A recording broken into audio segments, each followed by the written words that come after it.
ആകാശത്തിനും അപ്പുറത്ത്. ആകാശം അനന്തകോടി നക്ഷത്രങ്ങളെ നെഞ്ചകത്ത് പേറി തൂവെളിച്ചത്തിന്റെ നറുനിലാവും സ്വർണ്ണ വെളിച്ചത്തിന്റെ സൂര്യാംശവും സൂക്ഷിക്കുന്ന പുണ്യം. ആ പുണ്യത്തിനപ്പുറം മരണശേഷം തന്റെ ആത്മാവിനെ കാത്ത് സ്വർഗവാതിൽ തുറന്ന് ആരോ ഇരിപ്പുണ്ടെന്നും തന്റെ ജീവിതയാത്ര എവിടേക്കാണെന്നും കരുതിയിരിക്കുന്ന മനുഷ്യജന്മങ്ങൾ.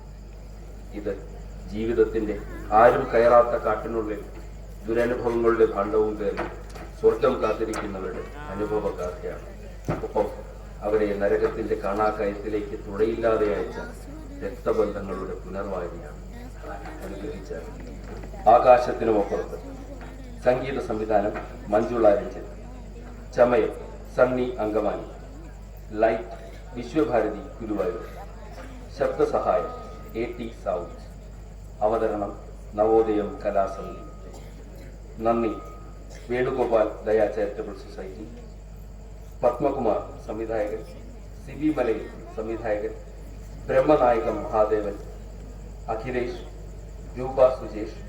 രചന സംവിധാനം കതിരേഷ് മാന്നന്നൂർ. ഞങ്ങൾ തുടങ്ങട്ടെ. ആകാശത്തിനും അപ്പുറത്ത്.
എന്റെ നെഞ്ചിനകത്തളങ്ങളിൽ ഞാൻ തന്നെ കൂച്ചുവിലം കിട്ടി കിടത്തിയ എന്റെ വിരഹവും വേദനയും ഞാൻ പോലും അറിയാതെ ഗാനമായി പുറത്തേക്ക് ഒഴുകുകയാണ്.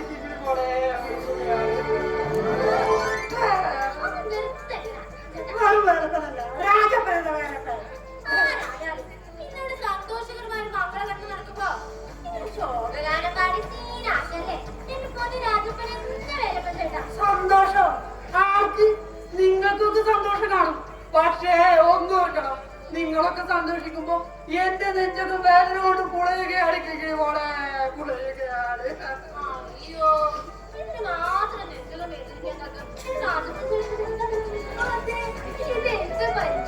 അതോ നിങ്ങളെന്റെ മൂക്കിനകത്തോട്ടൊന്ന് സൂക്ഷിച്ച് നോക്കിക്കേ. വല്ലതും കാണുന്നുണ്ടോ? വല്ലതും കാണുന്നുണ്ടോ? നീ കാണില്ല. തമ്പുരു പോലെ നീ ഒന്നുകൂടെ നോക്കിക്കേ. നിങ്ങൾ കാണില്ല. പക്ഷെ ഈ രാജപ്പനന്റെ വേർപ്പൻ ഉൾക്കണ്ടുകൊണ്ട് കാണുന്നുണ്ട്. അനുഭവിച്ചറിയുന്നുണ്ട്. എന്റെ മൂക്കിനകത്തളങ്ങളിലൂടെ 2 പല്ല് മുളച്ച് പൊന്തി ഇറങ്ങി വരുന്നത്.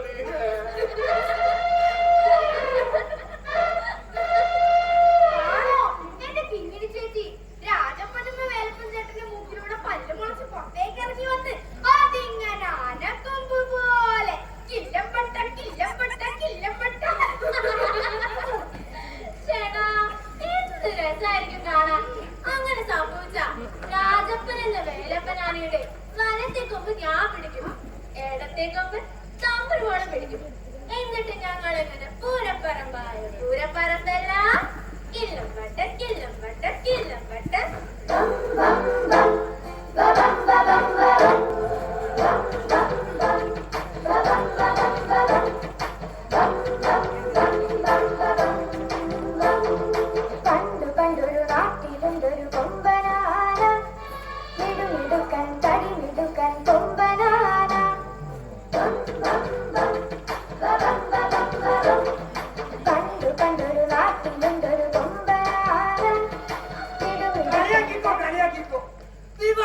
കാലം കഴിഞ്ഞിട്ടും വിവാഹം കഴിക്കാനാവാതെ മൂക്കിനോട് പല്ല് മുളച്ചു വന്ന യുവാവിന്റെ മുഖത്ത് നോക്കി കൊഞ്ചര കുത്തി കായാക്കിക്കോ.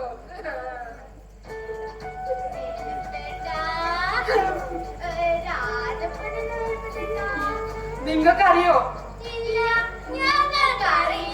ഞാൻ ഈ ആനന്ദാശ്രമത്തിൽ വന്നത് മുതൽ ഇന്നേക്ക് ഒന്നല്ല 16 വിവാഹങ്ങൾ ഞാൻ അലങ്കരിച്ച ഈ വിവാഹ മണ്ഡപത്തിൽ ഞാൻ നടത്തി കൊടുത്തു. അന്നൊക്കെ ഞാൻ ആശിച്ചു, ആഗ്രഹിച്ചു, പ്രാർത്ഥിച്ചു. ഞാൻ അലങ്കരിച്ച വിവാഹ മണ്ഡപത്തിൽ എന്റെ വിവാഹം നടക്കാൻ എനിക്ക് കരുണ ചൊരിയണ എന്റെ കർത്താവ്. എന്തിനാ കർത്താവ് കേട്ടോ?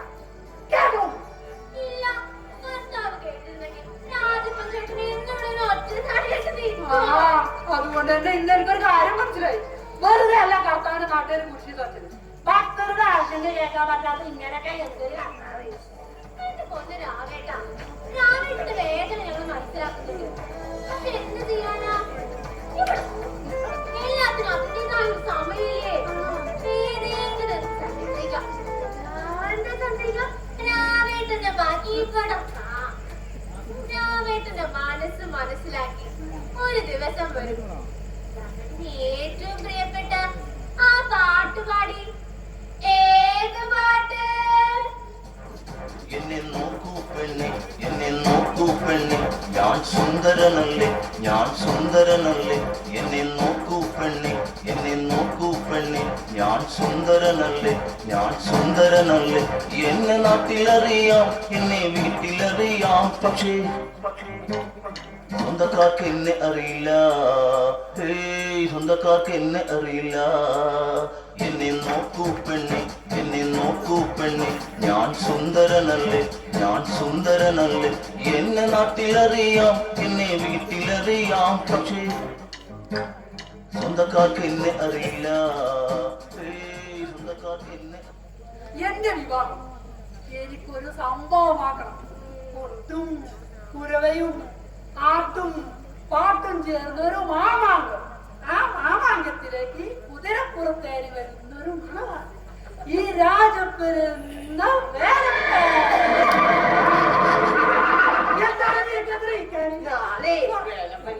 കല്യാണക്കാരൻ തിരിച്ചതാ. വേലപ്പൻ ചേട്ടത് കല്യാണത്തിന് മലവാളിനെ കുതിരപ്പുറത്ത് വന്ന് തന്നെ. അതെന്താ? എനിക്ക് ഇങ്ങനത്തെ വിവരമില്ലേ? വിദ്യാഭ്യാസമില്ലേ? നിറമില്ലേ? സൗന്ദര്യമില്ലേ?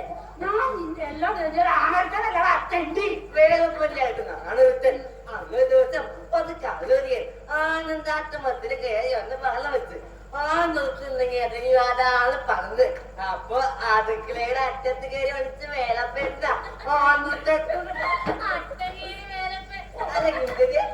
പിന്നെ അന്ന് അങ്ങനെ സംഭവിച്ചതൊന്നും നേരാണോ എന്ന് കരുതി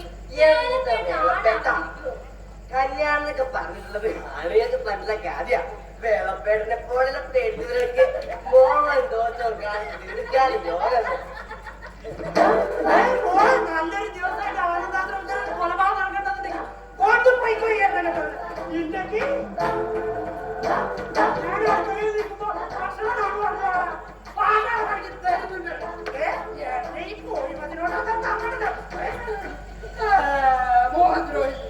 ശരിയാ. ഇനി ആ കുരിപ്പ് പറഞ്ഞ പോലെ കരഞ്ഞു തീർക്കാനാണ് എന്റെ യോഗ. എന്റെ കർത്താവേ വേലപ്പാ,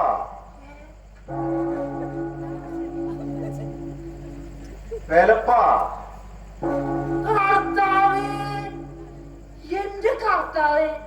ഞാനൊന്ന് വിളിച്ചപ്പോഴേക്കും കർത്താവിന്റെ വിളി കേട്ടാ. അല്ല കർത്താവേ, എന്റെ വിവാഹക്കാര്യത്തിൽ കർത്താവിന്റെ തീരുമാനം വല്ലതും നടക്കോ? എന്റെ വേലപ്പാ, ഈ വിവാഹം എന്നൊക്കെയുള്ള കാര്യങ്ങൾ ആണുങ്ങൾക്ക് പറഞ്ഞിട്ടുള്ളതല്ലേ? കർത്താവെ, അപ്പോൾ കർത്താവ് കുരിപ്പിന്റെ കൂടെ അല്ല കർത്താവെ. ഒറ്റ മാസം കൊണ്ട് ഈ രാജപ്പൻ എന്ന വേലപ്പം കാണിച്ചു തരാൻ ഞാൻ ആണാണോ അതോ പെണ്ണാണോ? ഈശോ വിശ്വാസ സ്തുതിയായിരിക്കട്ടെ അച്ഛോ. എപ്പോഴും എപ്പോഴും സ്തുതിയായിരിക്കട്ടെ. അച്ഛൻ വന്നിട്ട് ഒരുപാട് നേരമായി. വേലപ്പൻ കർത്താവുമായി സംസാരിക്കുന്നതെല്ലാം കേട്ടു. ആണ്, കർത്താവ് വെറുതെ തമാശ പറഞ്ഞതായിരിക്കും ഈ വിവാഹകാര്യമൊക്കെ. ആണുങ്ങൾക്ക് പറഞ്ഞിട്ടുള്ള കാര്യമാണെന്നല്ലേ? കർത്താവ് അങ്ങനെ പറഞ്ഞിട്ടുണ്ടെങ്കിൽ കർത്താവിന്റെ നാക്ക് നുണ പറയില്ല. എന്നാലും എന്റെ കർത്താവെ, നിന്നെ ഞാൻ എന്റെ കയ്യിൽ കിട്ടിയ ഞാൻ ഒന്നുകൂടെ കുറിച്ച് തരട്ടെ. കർത്താവിനോട് പടന്നല്ലേ വേലപ്പ? ഓരോരുത്തർക്കും ഓരോ ജന്മലക്ഷ്യമുണ്ട്, ഓരോ ലക്ഷ്യ തീരുമാനങ്ങളുണ്ട്. അവ അനുഭവിച്ചേ തീരും. എന്റെ യോഗം മറ്റു ജീവിത സുഖങ്ങളെല്ലാം ഉപേക്ഷിച്ച് ചെയ്യുക എന്നുള്ളതാണ് വേലപ്പന്റെ യോഗം. ഒരു വിവാഹ നടത്തിപ്പുകാരന്റെ ആവും. എന്നാലും ഇത് വല്ലാത്തൊരു യോഗമായി പോയി. ഏകാന്ത ചന്ദ്രിക പേടുന്നതെന്തിനോ കഴിഞ്ഞോ? കഴുത മോഹം കരഞ്ഞു തീർക്കുന്ന പോലെ വേലപ്പന്റെ രാഗം ഈ രാജപ്പൻ പാടി തീർത്തോ. വിവാഹവേദി എല്ലാം റെഡിയായി. ഇനി വിവാഹിതരാവേണ്ടവർ ഒരുങ്ങിയോ എന്ന് അറിയണം. അവർ ഒരുങ്ങിയെങ്കിൽ വിളിച്ചോളൂ, പേടിക്കണ്ട. ആന്റണി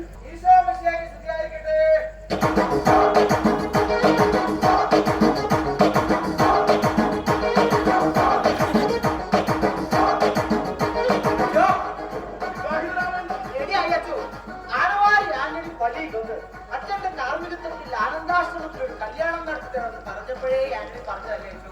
അച്ഛൻ വരുന്നു, സമയം കളയാണ്ട വിവാഹം നടത്തുന്നു, സദ്യ കഴിക്കുന്നു, പോകുന്നു. ഈ പറഞ്ഞ വാക്കിന്റെ കാര്യത്തിലും പ്രവചന കാര്യത്തിലും ആന്റണി നെരുവുള്ളവരാണ്. അതറിയാം.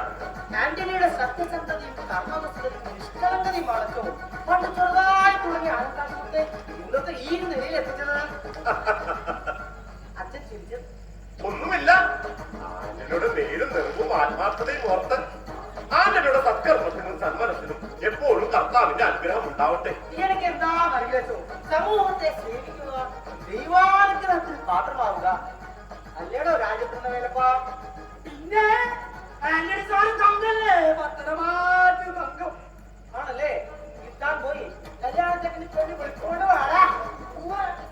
അച്ഛോ ആന്റണി, അപ്പൊ കാര്യങ്ങളൊക്കെ എങ്ങനെ? കച്ചവടമൊക്കെ സുഖമായി നടക്കുന്നില്ലേ? അച്ഛൻ ഉദ്ദേശിച്ചത്? ആന്റണി, ആർക്കും പുണ്യം ചെയ്ത് മാത്രം ജീവിക്കാനാവില്ല. മനുഷ്യൻ അന്തസ്സായി ജീവിക്കണമെങ്കിൽ പണം ആവശ്യമാണ് താനും. ആന്റണി ജോസഫ് കർത്ത പെറ്റ തള്ളയെയും തന്തയെയും ഉപേക്ഷിച്ച് സ്വന്തം സുഖം തേടി പോകുന്ന മക്കൾക്ക് മാതാപിതാക്കളെ ഉപേക്ഷിക്കാനും ആരൊക്കെയാൽ നശിപ്പിക്കപ്പെട്ട അതിജീവിതങ്ങൾക്ക് സുരക്ഷിതമായി അന്തിയുറങ്ങാനും ആവതില്ലാത്ത കുട്ടികൾക്കും അശ്രണർക്കും പട്ടിണിയില്ലാതെ തലചായ്ക്കാനും വേണ്ടി താൻ നടത്തുന്ന ആനന്ദാശ്രമത്തിലെ ചുമരുകൾക്ക് നാളെ തന്നെ ഓർത്ത് തന്റെ കർമ്മങ്ങളെ ഓർത്ത് കരയാൻ ഇടവരരുത്.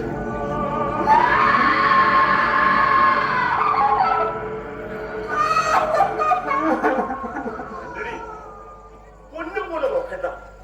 അവരും ഒരു ശരാശരി മനുഷ്യജന്മങ്ങളാണെന്ന് കരുതി അല്പം നന്മ, അല്പം കരുണ. കരുണയും നന്മയൊക്കെ ആവശ്യത്തിലധികം കാണിക്കുന്നുണ്ട് അച്ഛോ. ഇവിടെയുള്ള ഓരോ അന്തേവാസിയും അവരവരുടെ വീട് പോലെ അവരവരുടെ ഇഷ്ടത്തിനനുസരിച്ച് ജീവിക്കാം, മരണം വരെ. ആന്റണി മാമ, ഓ അവർ റെഡിയായി. അച്ഛോ, കല്യാണം റെഡിയായി.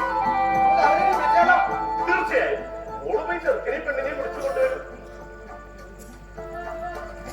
പ്രിയമുള്ളവരെ, ഇന്ന് ആനന്ദാശ്രമത്തിൽ ഒരു കല്യാണം നടത്തുകയും ഇതിനു മുമ്പ് ഒരുപാട് വിവാഹങ്ങൾ ആനന്ദാശ്രമത്തിൽ വെച്ച് നടന്നിട്ടുണ്ടെങ്കിലും ഇന്ന് ആദ്യമായാണ് ഒരു പള്ളി വികാരിയുടെ സാന്നിധ്യത്തിൽ, അല്ലേ ആന്റണി?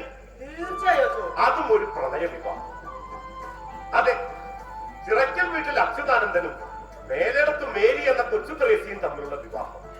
1.5 വർഷത്തെ പ്രണയത്തിന് ശേഷം മനസ്സും ഇഷ്ടങ്ങളും പരസ്പരം തിരിച്ചറിഞ്ഞ് ഒന്നിച്ച് ജീവിക്കാൻ തീരുമാനിച്ച അച്യുതാനന്ദനെയും മേരിയെയും നിങ്ങളുടെ ഏവരുടെയും അനുഗ്രഹത്തോടെയും ആശീർവാദത്തോടെയും കൂടി വിവാഹവേദിയിലേക്ക് സഹർഷം സ്വാഗതം ചെയ്യുകയാണ്.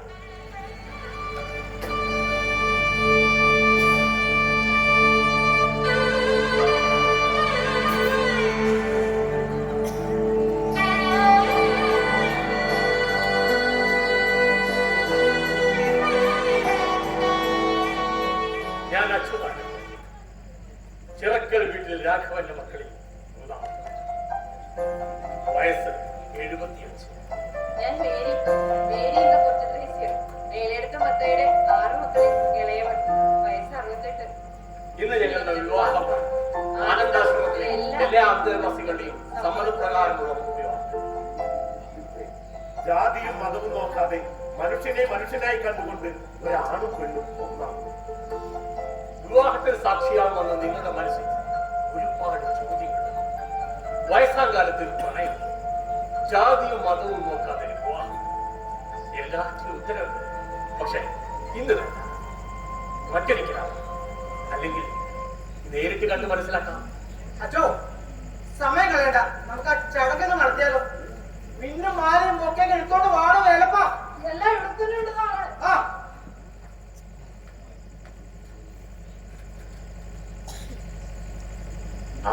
മിന്നുകെട്ട് പിന്നെ ഹാരാർപ്പണം.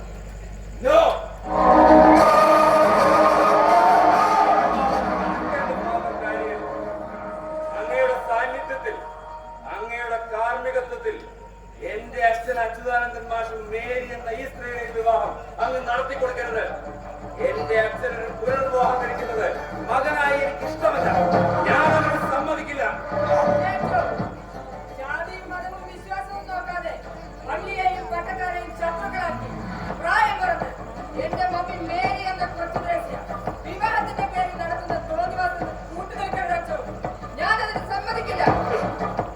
മക്കളെ, നിങ്ങളുടെ അനുവാദം ഈ വിവാഹത്തിന് ആവശ്യമില്ലെങ്കിലും ജീവിതത്തിൽ ഒരു ബാധ്യതയും ഇല്ലാത്ത മക്കളോടോ മരുമക്കളോടോ ബന്ധുമിത്രാദികളോടോ ഒരു കടമയും കടപ്പാട് ചെയ്തു തീർക്കാനില്ലാത്ത ഇന്നും സ്വന്തം അധ്വാനത്തിൽ ജീവിക്കുന്ന ഞാൻ ഇവളെ വിവാഹം കഴിക്കും.